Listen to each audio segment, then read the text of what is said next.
everyone. Is the person who is going to be sharing their screen here? I'm going to need to make you co-host. So.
Hey everyone, if you're gonna be sharing your screen for a presentation, let me know who you are so I can make you a co-host.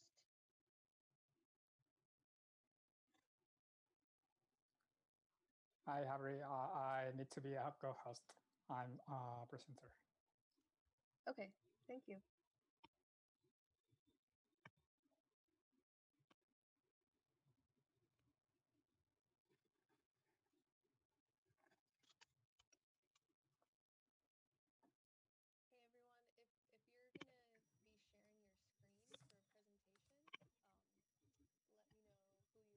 Hey, could you let me share the screen as well?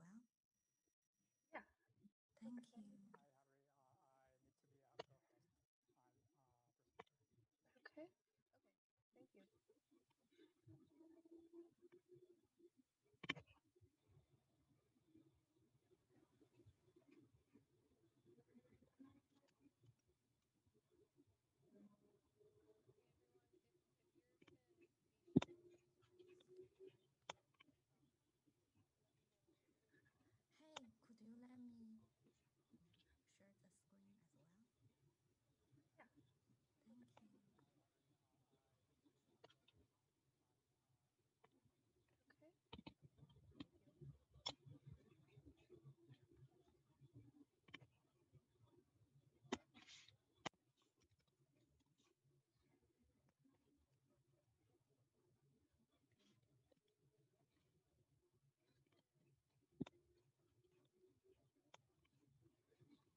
Harry. I need to be a co-host. I'm a presenter. Okay. Thank you.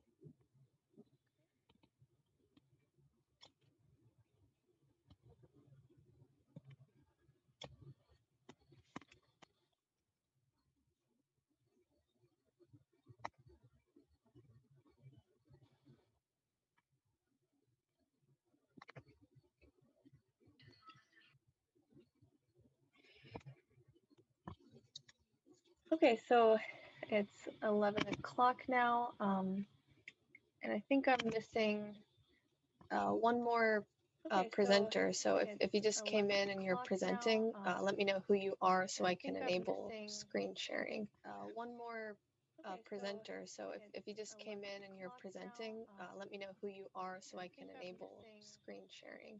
One more presenter. So if you just came in and you're presenting, let me know who you are so I can enable screen sharing. One more presenter.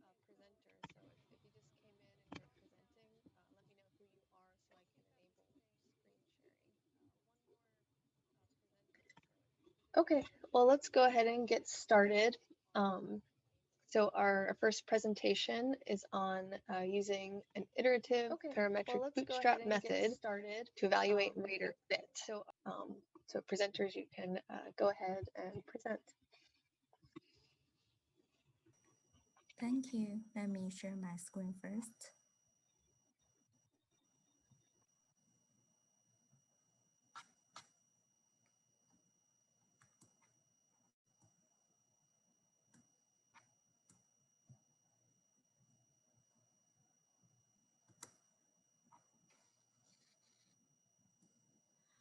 Could everyone see my screen?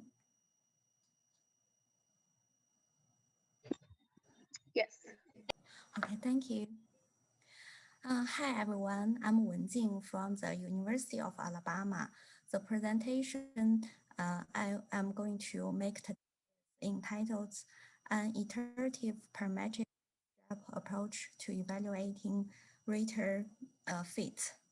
This project is under the guidance of Dr. Stephanie Wind. Within the RUSH framework, researchers typically use in-fit and out-fit mean square error statistics to identify rater misfit. However, the interpretation of these two fit statistics is not straightforward. The common practice is that researchers use rule of thumb critical values to interpret these two statistics. Unfortunately, some prior studies have shown the rule of thumb critical values may not be appropriate in many empirical studies. So researchers propose parametric bootstrap method to identify rater misfit. However, we found the parametric bootstrap approach did not always perform well, and it may need to be modified. Next, I will use a simulated study data to show you the problems with the traditional parametric bootstrap procedure. We simulated the 15 raters. These raters judged 150 students' work in 4 domains. These raters use 5-point Likert scales. And we set the first rater to be the misfitting rater, and all other 14 raters are good fitting raters. And this is the results from the parametric bootstrap procedure. And you can see the first rater is correctly identified as misfit rater. But for rater 12, 14, 12, 15, 14, 9, 13, and 6, these raters are incorrectly identified as misfitting rater. So one solution to this problem is to remove poor fitting raters from the analysis and recalibrate. Because the underfit is a much greater threat to measurement than overfit. So we remove raters whose infit or outfit MSE statistics are large. So here's the iterative parametric bootstrap approach we proposed.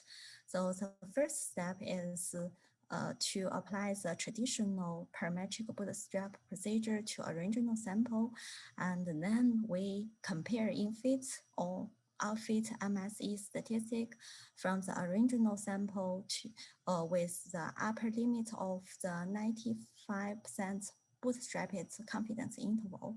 If the in-fit MSE statistic is larger than the upper limit, we remove those raters and apply the traditional parametric bootstrap procedure to the rest dataset.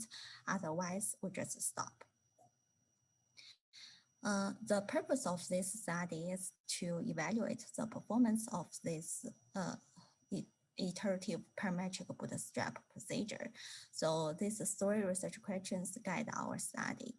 First, what are the false positive rates of in-fit and out-fit MSE statistics using rule of thumb, traditional and iterative parametric bootstrap procedures? Second, what are the true positive rates of in-fit and out-fit MSE statistics using these 3 procedures when the discrimination misfits exists? The third question is, There's the false positive rates and true positive rates of in-fit and out-fit MSE statistics change when different data collection designs are used. And we use simulation study to answer these three questions. And here's our simulation design. And we manipulated these 5 factors. The first is the rater sample size. We have 3 levels, 15, 13, and 60. The second factor is the percentage of raters demonstrating misfits.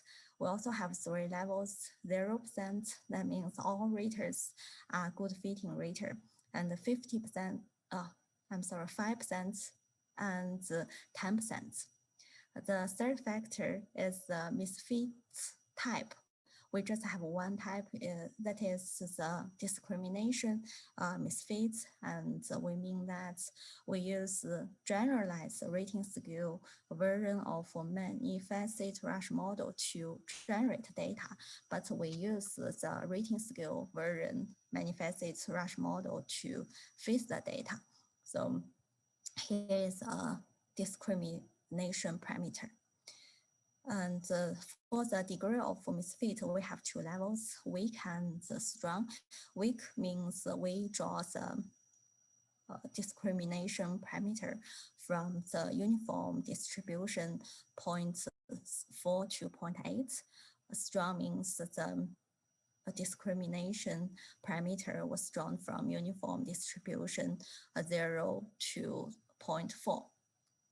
And the last factor we manipulated is the rating design. We have 2 designs, complete design and incomplete design.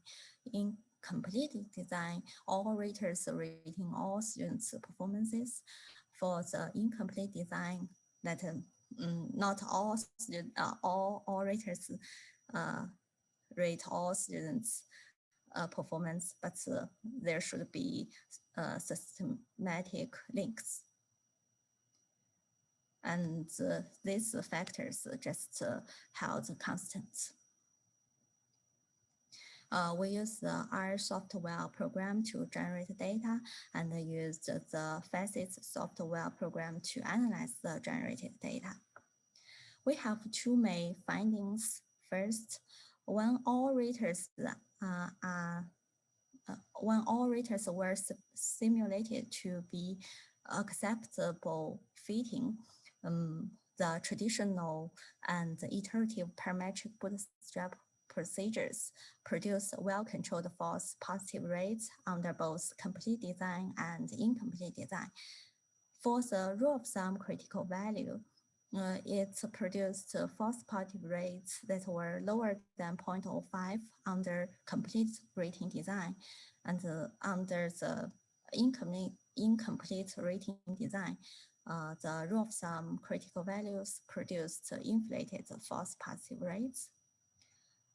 When the discrimination misfit exists, we can see the iterative parametric bootstrap performs the best, but because it has a well-controlled false positive rates, and at the same time, it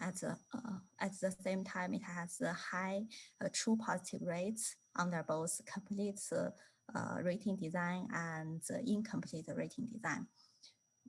But for other, these 2 methods, the traditional parametric bootstrap and the rule of thumb, we can say although they have high true positive rates here, but both of them has the inflated false positive rates. So I think that's all. Thank you.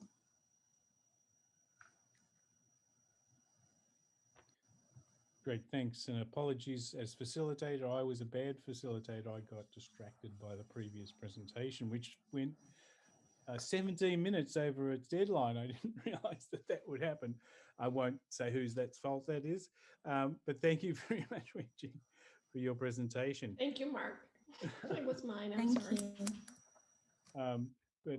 But we'll, the idea is we go to the end, right, Veronica, with these, and then people talk, or do they talk now?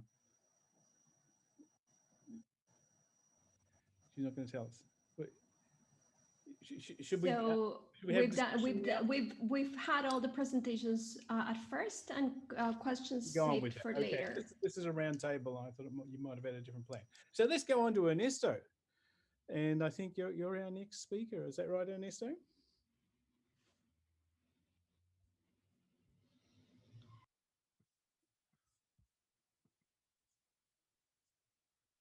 Oh, sorry, it's Eduardo, not Ernesto. Sorry.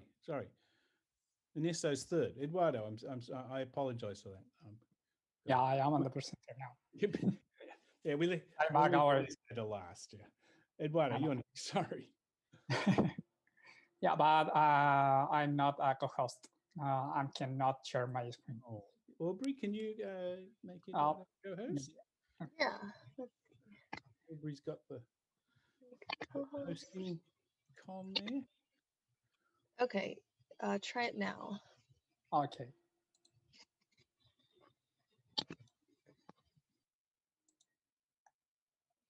Okay. Can you see my screen? My presentation, my PDF file. Yeah. Yep, you might make it bigger, perhaps. Yeah, I will do it. Yeah. No. Good. Yeah. Great. Okay. Great. Okay. Well, thanks.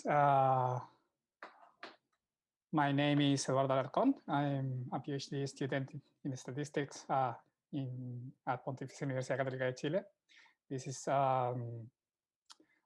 This is part of my PhD thesis in is I joined work with Ernesto San Martin and Jorge González. Okay. Well, this is the outline of my presentation. Firstly, I show you a motivation of the study. Next, our partial solution, an application, discussion. This is in Spanish, sorry. A discussion and some references. Okay. Well, as the title said, my talk is about the predictability. All here know what is the predictability. Now, it is well known that the analysis of the relationship between the test scores and the GPA provide us an important source of predictability, okay, and university selection test. However, when the predictability is made in selection test, we have a problem because we can observe the GPA only in the selected students, whereas we can observe the test scores for all the applicants. Then we cannot observe what is here in this square. Okay. Then some statistical processes that have been used to the evaluation of the predictability actually are regression models with the truncated distributions, for example, the Heckman model, or the corrected Pearson correlation coefficients. However, here, from our point of view, the authors make a strong assumption because they assume a prior knowledge of the performance of the whole population. What's the assumption is that the regression line doesn't change between the non-observed values and the observed ones. Okay, this is one of the possibilities, but it's not the unique one, because here I can show you some possible scenarios of the non-observed values. We don't know what is happening before to the cutoff. Then we can assume this, but it's not the only possibility. Okay. Well, in educational measurement, the predictability sometimes is analyzed through the marginal effect, which is the derivative of the condition expectation or the regression model in this context. Okay.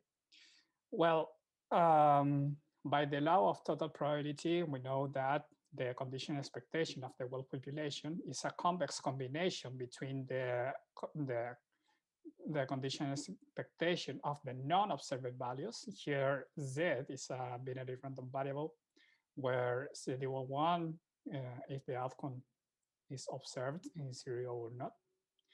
If not, then the problem here is when we don't know nothing about it, okay? And current solutions assumes that these are equal, okay? Then they correct the results. But a consequence of the partial observability of the GPA, the condition expectation is not identified because we cannot observe here. And hence, the derivative of the condition expectation is not identified either, okay? Then our goal is to learn about the predictability of the selection tests, but without assuming a prior structure for the performance of the whole population. Our strategy is to use the partial identification approach, okay? Well, as it was mentioned before, this is the condition expectation and its derivative is given by this expression. But here we have two quantities that are not identified, the condition expectation and its derivative, okay? Then we have to make some assumptions. The idea is that the assumptions will be weaker than the above mentioned assumption. Well, the first assumption is that the condition expectation case here is bounded, for example, for the minimum GPA and the maximum one, okay?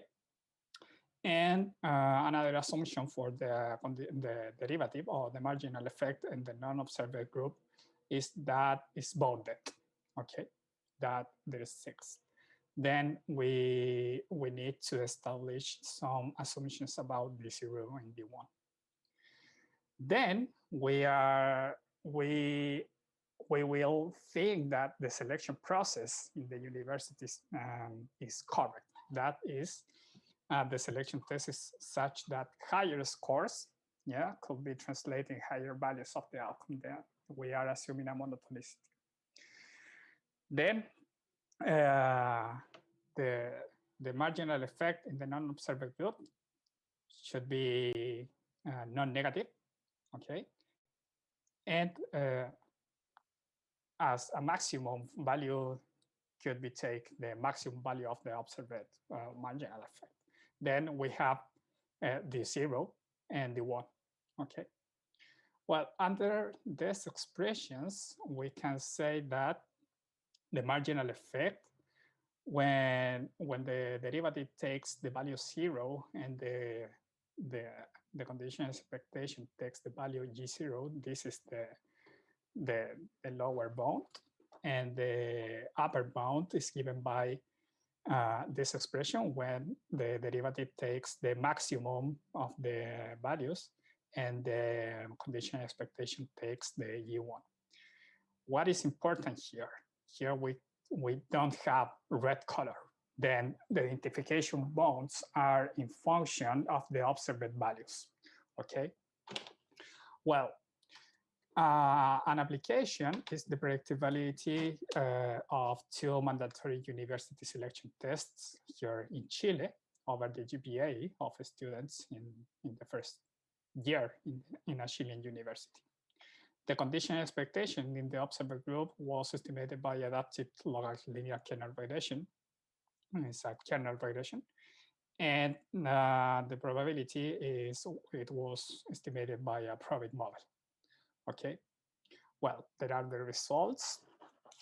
These are the bounds. This bound, the lower bound, is give us the worst scenario for the condition for the marginal effect, and the upper one is the best scenario because we are assuming that the selection process is correct. Okay, and the lower bound was built under the worst scenario, and the upper one was boiled under the best one.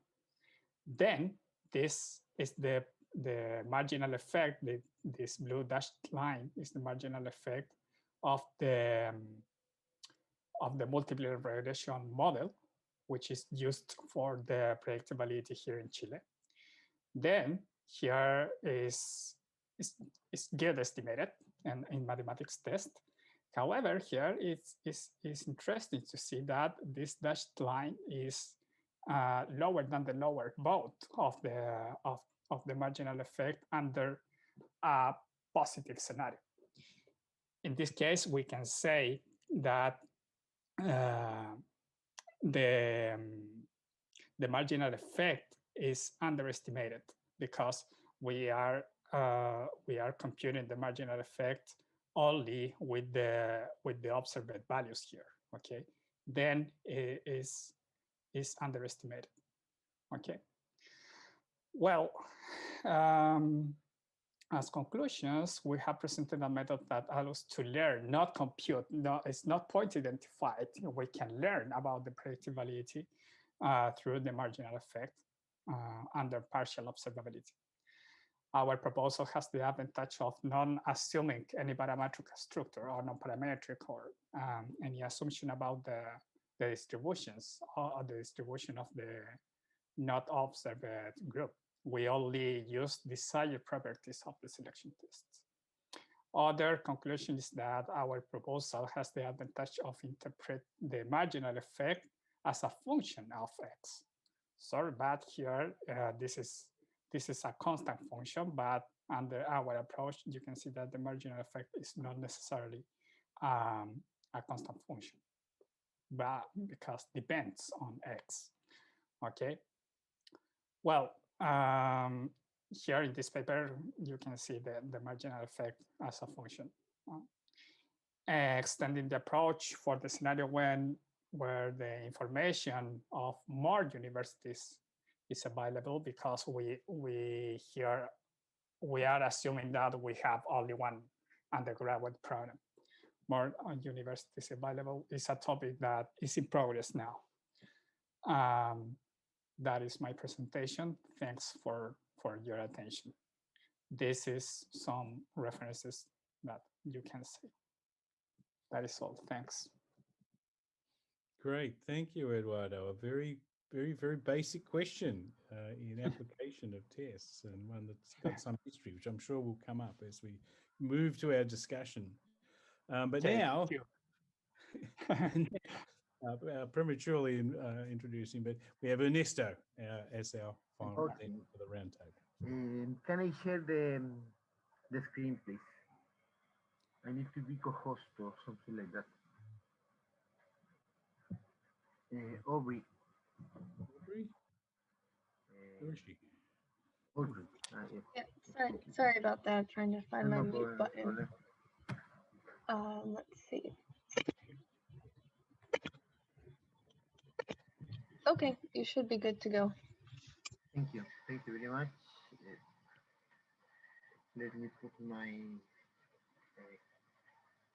chronometer. Okay.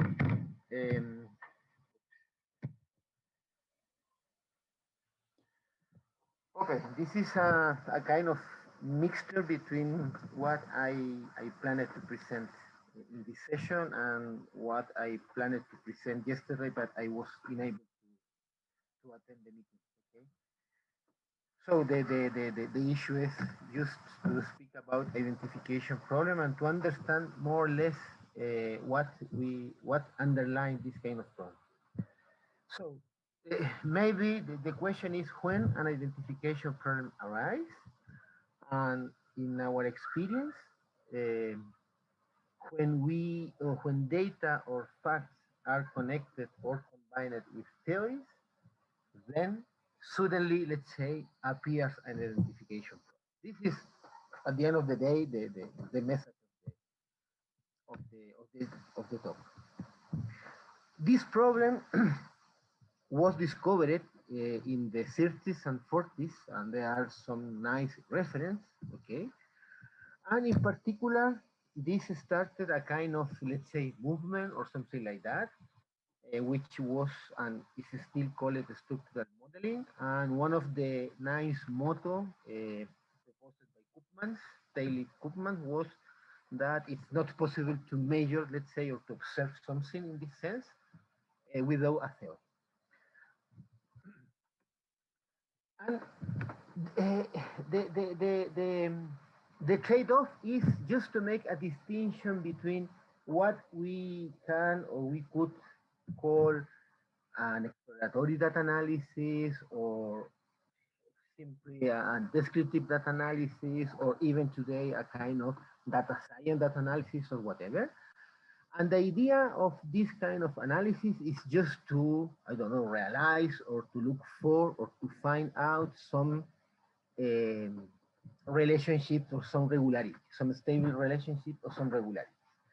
And according to Koopmans, or according to this perspective, these regularities or this stability should be or could be due to something that is underlying the data, but it's not possible necessarily just to discover what is underlying the data just by looking at the regularities or the relationship.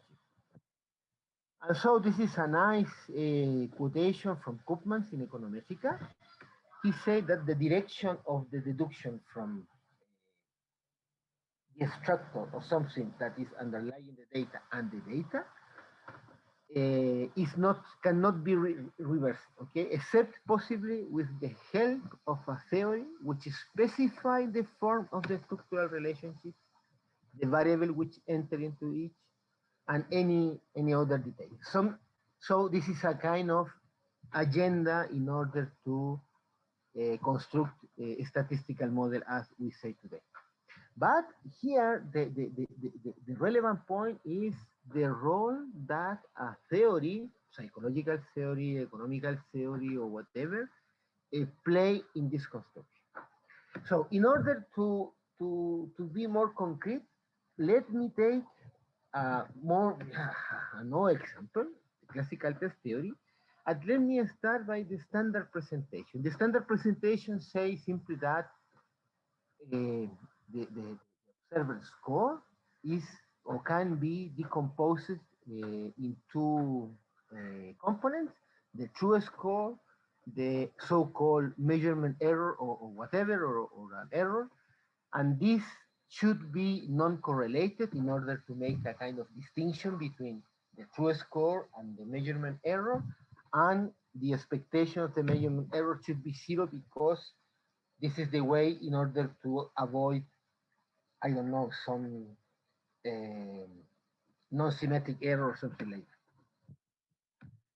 But the question, when we face an identification problem or when we face modeling, the question is how tau and epsilon, the so-called true score and the measurement error, are or can be interpreted.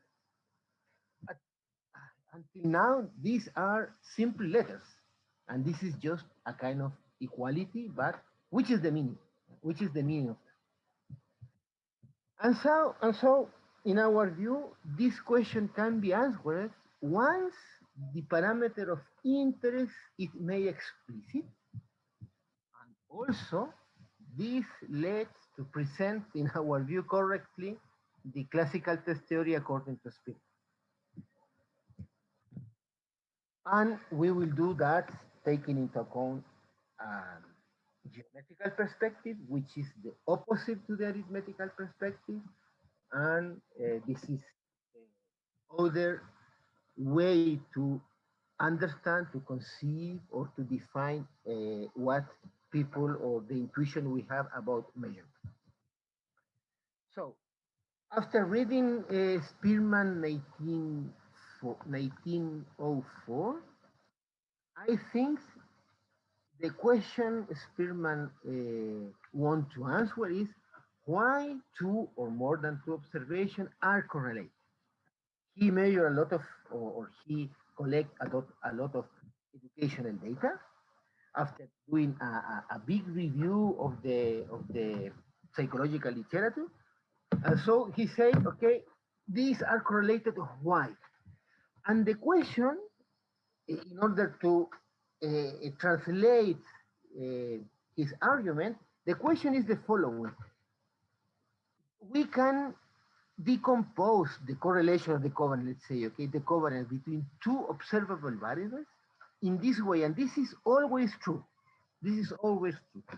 This is the covariance of two conditional expectation or two orthogonal projection on something which we believe that generate or are responsible of the correlation between y1 and y2, and some errors. Errors in the sense that y1, all that we cannot explain of y1 using theta. This is because of the difference and the difference. But what Spearman assumes, and this is the main assumption, is that this should be zero in order to avoid what he called spurious correlation. We need to look for a theta such that all the relationship between y1 and y2 are due to this theta.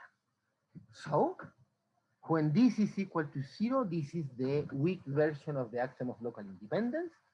And we use this notation, y1 is orthogonal to y2 or given t. So this, I mean, Spearman is not trying to discover, let's say, in the data, the axiom of local independence. He proposed to introduce the axiom of local independence in order to say, okay, there is a theta which satisfies this condition such that all the correlation between two observables is due to theta. So here is our understanding of the problem. The weak version of the axiom of local independence is equivalent to the zero partial correlation between y1 and y2 controlled by or partialized by theta. It's easy to prove that this is equal to this if the conditional expectations are linear. This is a second hypothesis. And so this is equal to zero, and this expression is the zero partial correlation between y1 and y2, let's say, given theta. So, which is the parameter of interest Spearman is trying to find out, assuming the axiom of local independence? So, assuming that there exists something underlying the observable that produce the relationship between the observable. So, he considered three observations. So the classical test theory must be explained taking into account three conditions such that all the pairs satisfy the axiom of local independence. This implies this zero partial correlation, and by this equality, this implies these equalities. And so what Spearman is doing is really doing an identification probably before the 30s or 40s. And he is trying to identify the correlation between one observable and this theta or this latent variable or whatever. And so he arrived to prove that this correlation to square is equal to this one, and this is the famous tetrachoric relationship. So the tetrachoric relationship is an identification analysis, and this show why, and this shows the parameter of interest. The parameter of interest for Spearman is the correlation between y1 and theta to a square. So the statistical regularities, if you like, using Koopman's jargon, no, are represented through the correlation of the observable, but theoretically, Spearman tried to explain that in his paper. It is assumed that there exists a third variable that, let's say, produce such correlation. This is the axiom of local independence. But in which sense produce? In the sense that this correlation to a square is identified. And it's identified because it's expressed only by quantities that are observable, okay? Last sentence, is interesting that the sign of this correlation is not necessarily identified, except this could be positive or negative, and there are some combination of correlation which can imply possibilities to identify or not the sign of the relation. Okay, that's it.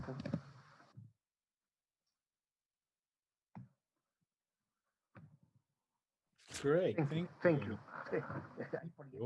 Always deeper than I'm ready to go. Sometimes I need a cup of coffee, I think, to keep up with Ernesto, or maybe a good scotch would be better, or something like that. So our plan is that we should have some discussion now, and we don't. I don't have a deadline of how to do that, but perhaps one thing we could do is perhaps we could start off just to get each paper sort of into discussion. We could take the three in some sort of order, and then I'd invite, in particular, the presenters, the three presenters, to talk to one another about whether there's some interaction. So first, let's just open up each one, and I'll just go through in the order they were given, and then I'll invite the three presenters to have a little conversation. See if you guys can talk about something about how your papers interact. So let's start off with Wenjing, and let's can we open up to questions or comments for Wenjing? You could put a question in the comments or chat, or we'll just put up your hand and say something about that. Any? Okay, let me think. Some question. You guys think? Yeah. So I do have a question. Doesn't mean perhaps get things going. I mean, I think this is fascinating stuff, looking at these possibilities of differing discrimination parameters, and of course thinking of them as misfit. You know, one thing I always say to people is, if you're really worried about discrimination, maybe you should just fit 2P models and then interpret those variations as misfits. Might be better than interpreting misfits statistically. Perhaps Eduardo will have a comment on that. But here, one of the ones that I find most interesting is actually the discrimination not on the items so much, but on the judges. And I wonder, have you thought about doing something similar, looking at differing rater discriminations as opposed to item discriminations, which you were looking at here? So Wenjing, or perhaps your co-author Stephanie, might comment on that. Yeah, so we did simulate the raters to have the different discrimination. Oh, you did? Okay. I guess I didn't get it. I was trying to follow along. I didn't get it from the... I thought it was the items. It looked like it was the item. The alpha was... Well, I guess it was a subscript. Perhaps it was too small. I thought it was the items that you were... Sorry. Misunderstanding. Glad to see you doing that. Glad to see you doing that. Excellent. And the alpha, the discrimination is related with rater I. We use the subscript I. You use well. Here's a suggestion: when you're making up subscripts, if it's the rater, use R. If it's the item, use I. If it's the person, use P, etc. You know, use the little thing just to help, you know, perhaps short-sighted people like me who are, you know, having trouble sitting on the screen, but just to help us with that. I try and do that all the time, by the way, in my writing, and it's all over the place in the literature, of course. So, you know, there's no total standard for that. But we have one, and you know, Charalambos. I don't quite know how to say your name. Just Harry. Okay, now that's a very interesting way to pronounce that name there. Harry. Okay, Harry, why don't you go first? Some comments. I was just wondering, because you kicked out the misfitting raters, but would have it changed if you kicked out like some of the responses and kept the raters? Like, you know, unexpected responses, just trim them, keep them as missing, and that way you save the rated data. You mean I remove some raters, right? So make the data set incomplete. The data set have missing value. From what I understand, sorry, I came late too, but from what I understand was that your misfitting raters, you kick them out, right? Yeah, if the infit or outfit mean square error is larger than the 95%, the upper limit of 95% interval. What I'm saying is, I mean, in a real situation, would you kick out would you kick out the raters and lose all that data? Or would you just look at their unexpected responses and just, it's like trim the data and keep the rater?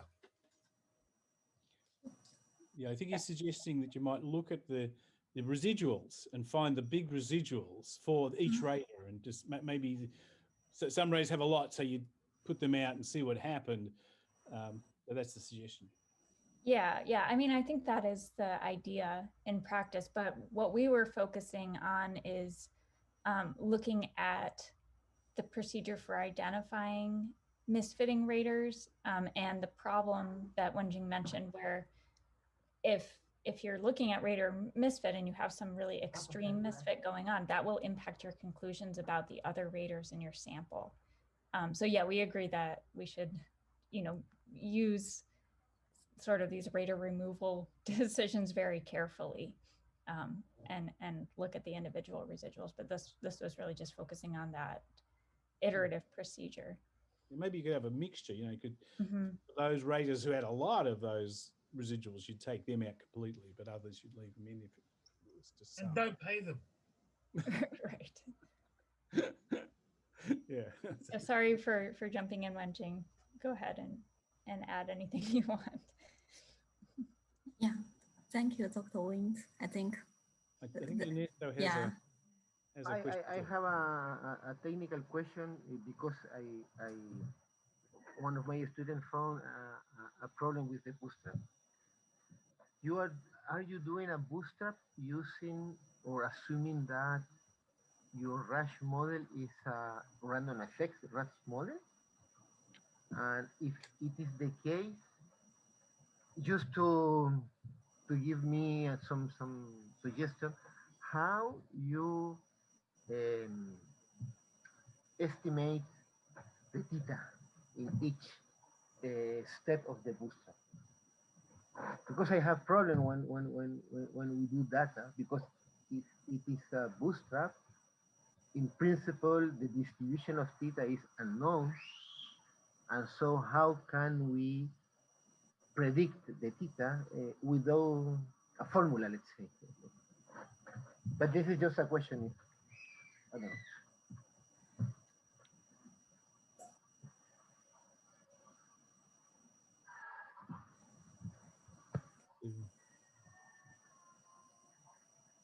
Why would you have perhaps you're a bit puzzled by the question? It's a facets model, so it's fixed effects, not random. Okay. It's a fixed effect. There's, and the program they're using is a fixed effect program. No, there is the theta is a random effect, but the item parameters and the judge parameters are fixed effects. I think. Let's see. But why don't we go on and just have some questions about Eduardo's presentation next. Let's see who's got some comments or thoughts or questions about Eduardo. Let me. Oh, Stephanie, you have a comment? No. Okay. I'll just get the ball rolling. I will mention that there is a very famous study that in the US called the ASVAB study. ASVAB is the test that's used for military recruits to put them into special categories. These are the ones who are going to go into signalmen. These are the ones who are going to go and become, truck drivers, and these are the ones who are going to peel the potatoes, sort of thing. That's the test. And then 1 year, and this I think was in the 60s. This was it turned out the company did a bad job. Who was the private contractor who were doing this, and they all the results were wrong. But they didn't find this out till after, so like a couple of years later. They had, in this case, Eduardo, the data that you don't have or that you're concerned about, the missing data, because they did admit people into the army who didn't pass the test. But of course, then they're the army, so they knew what happened. They went and trained them up as, what electricians and whatever, according to these wrong results. And they could then go and see, well, what happened when we made this mistake? And lo and behold, as you call Mike, yes, the answer was that the incorrectly admitted Army recruits did just as well on average as they did the year before and the year after when the test was working. So there is this nice literature about this that says, well, maybe it doesn't matter. Of course, we can look at this as a bigger systems thing and say, oh, well, the military education system adapted to the fact it had some not such great people and worked harder to make them succeed. We could have excuses like that. Or I will say military education, although it's very uniform, is not necessarily great. So there is a little bit of history there. You can probably find other examples of it, but people don't like to admit when they do this sort of stuff. So it's hard to find it in the literature. So there's an example of the sort. That's what you'd like to have to check up on these sort of things. I guess I'd invite comment if you've come across anything more like that, Eduardo. Any instances where we sort of do know the right answer for perhaps the wrong reasons. Sorry, I didn't understand the last part of the. Okay, so I'm not quite sure you didn't understand. I mean, did you get the point that the test was wrongly normed? It was incorrectly normed. It was wrong, the ASVAB. And people who should have failed got into the army, right? So they did know, and then they could follow up and see, well, did they become successful in the things they were selected into? This was a case, it wasn't, the test was being used to find out where should they go. And we do have the Z equals 0 case that you're talking about, where those who failed actually went ahead. So we found out about their success rate. Oh, I'm really sorry. I cannot understand the question. I don't know, pero I'll explain, Eduardo. So te está contando sobre una prueba que es para seleccionar personas a distintos tipos de trabajos dentro de la Armada. Y que se cometió un error y se usó puntajes diferentes que no eran los adecuados para asignarlos a distintas carreras o distintas tareas, distintos tipos de educación dentro de la Armada. Por lo tanto, la asignación fue en puntajes equivocados y por lo tanto podías observar el desempeño de personas que tenían puntajes que estaban por debajo del cutoff score que tú en realidad pensaste que no ibas a poder observar.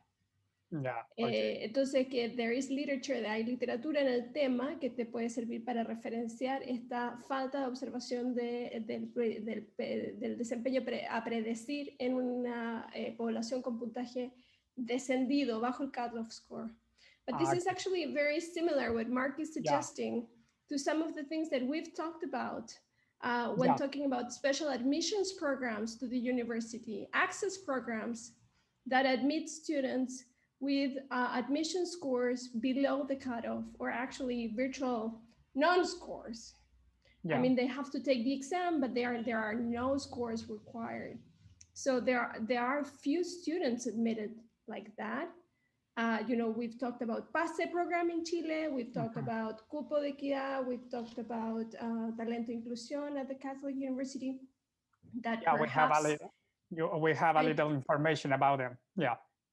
So maybe you've looked at that data already? I don't know. No, I have not seen the data. Actually, this is a paper that is published, but we didn't see the data of the non-selected students. We are assuming only that we cannot observe what about the people that it was not selected.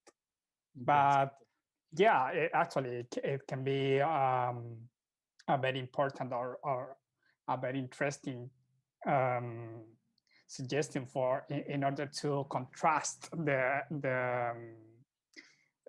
our solution or our person solution with the reality.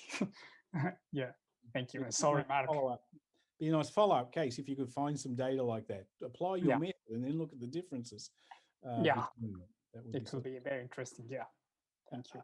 Other comments for Eduardo or questions? I had one more. Okay. You showed that there was oh, there is one? There are questions in the chat Oh, also. in the chat, sorry. I'm not looking at the chat. Sorry. I can help you with that. Claudio Valle asks whether you could explain why you are using Mansky instead of other proposed solutions. Yeah, well, thank you, Claudia, for the question. This is our solution is like the counterpart of Heckman or the solutions of corrected correlation, because the corrected correlation of the Heckman model assume that the relation line doesn't change between the observed and non-observed values. But we think that this is a very strong assumption because we don't know what is happening until the cutoff. Then this is one possibility. The Heckman model is one possibility, but it's not the unique one. Instead, Mansky approach is like you can put in your scenario, you cannot prove the assumption that you are assuming. For example, you cannot prove that the relationship doesn't change, but it's very strong to think that it doesn't change. Yeah, then Mansky is like it's not a point solution, but it's a partial solution. Then in our approach, we can find a range of values for the marginal effect in a point solution. I don't know if I asked the question. Okay. Actually, Claudia's not there, so she can't answer you, Eduardo, but good point. Let's see, perhaps we'll move on to Ernesto now. Comments or thoughts for Ernesto? There is, in fact, another question from Claudia for you, Ernesto, in the chat, and I'll read it out, but you can also look at it if you pull up your chat. Ernesto, thanks for your presentation. Can you explain the implications for model building if we only count on observables? What should we do to avoid identification problems in educational research? There's a question for you.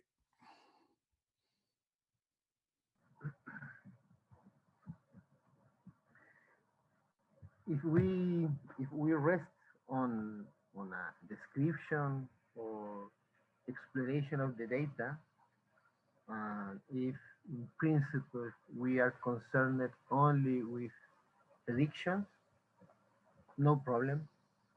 But if we want to understand the phenomenon, if we want to explain the phenomenon, so when we speak about the data we have or we are analyzing, we explicitly or implicitly use theories, and so we combine the data, the observation with the theory, and suddenly it appears an identification problem because, or if you like, we have an identification problem when an explanation of the phenomenon is not the unique one.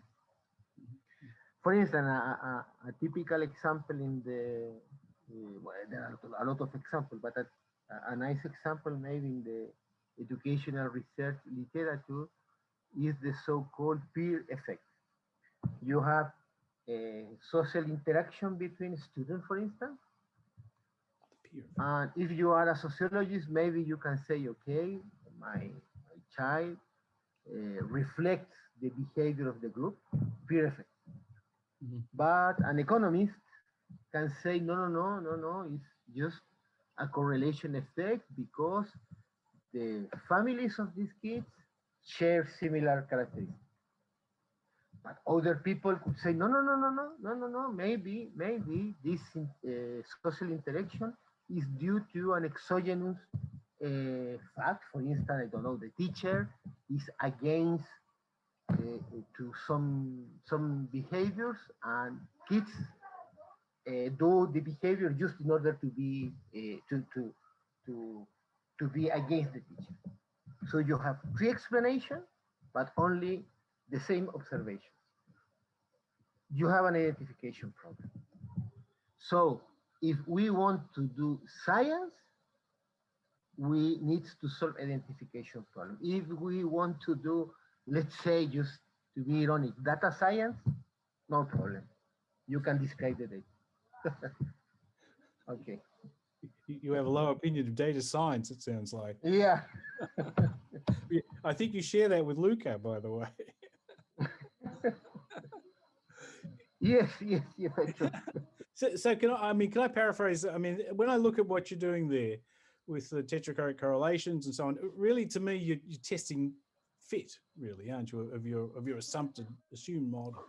Is that a reasonable way to say that? That this is going to tell us, is that assumption reasonable, given the empirical data we have? Is that? Yeah, that is a good question, and this is just a question I was discussing, for instance, with Eduardo.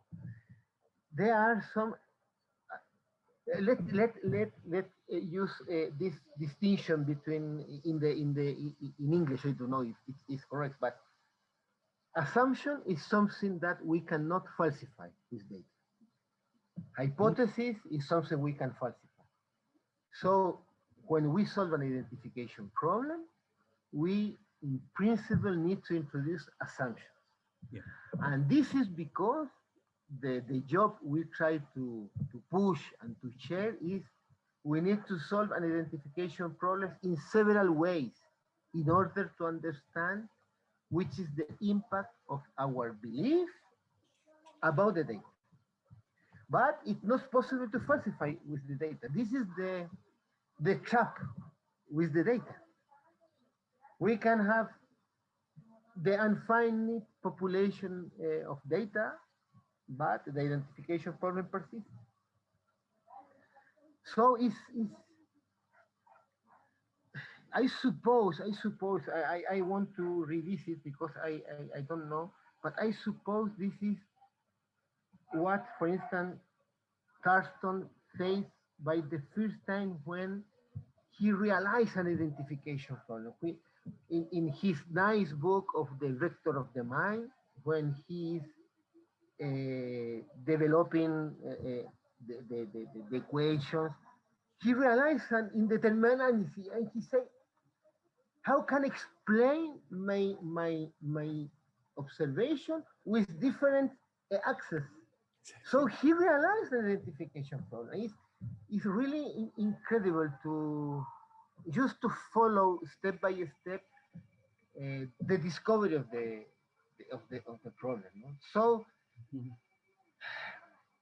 and for policy purpose, it's amazing and maybe dangerous. I don't know, maybe delicate, because, for instance, today with the pandemic, there are a lot of data analysis using, for instance, the PCR data, but still once there are identification problem because the prevalence is not perfect, the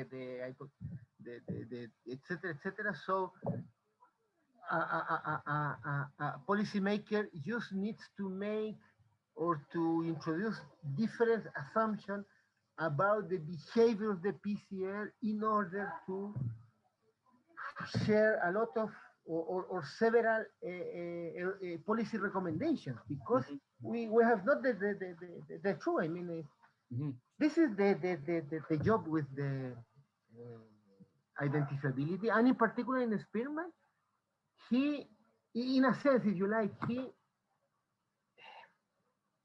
push or he want to avoid spurious correlation.